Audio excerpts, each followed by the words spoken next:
আমরা হয়তো জানি না, আমরা যেসব অ্যাপ ফ্রি ব্যবহার করছি, আসলে সেগুলোর পণ্য আমরা নিজেই। ধরুন, আপনি প্রতিদিন Facebook বা YouTube ব্যবহার করছেন। ভিডিও দেখছেন, পোস্ট দিচ্ছেন, লাইক দিচ্ছেন, সবকিছু একদম ফ্রি। কিন্তু কখনো কি ভেবেছেন, এত বড়, বড় কোম্পানি কিভাবে টাকা আয় করে? তারা আপনার কাছ থেকে টাকা নেয় না। তারা নেয় আমাদের সময়, আমাদের ডাটা।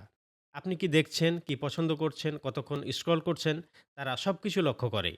তারপরে এই তথ্যগুলো ব্যবহার করে আপনাকে এমন বিজ্ঞাপন দেখায়, যেগুলো আপনি কিনতে চান। আপনি হয়তো খেয়াল করেছেন, কোনো বিষয়ে একবার সার্চ করলেই সেই জিনিসের বিজ্ঞাপন বারবার আপনার সামনে আসে। এটা কোনো কাকতালীয় ঘটনা না, এটা পরিকল্পিত। এই পুরো সিস্টেমকে বলা হয় অ্যাটেনশন ইকোনমি। এখানে আপনার মনোযোগই সবচেয়ে মূল্যবান জিনিস। আর Facebook, YouTube সহ বড়, বড় কোম্পানিগুলো সেটাই আমাদের কাছ থেকে সংগ্রহ করে বিজ্ঞাপনদাতাদের কাছে বিক্রি করে। আসল কথা হলো, আপনি অ্যাপ ব্যবহার করছেন না, বরং অ্যাপগুলোই আপনাকে ব্যবহার করছে।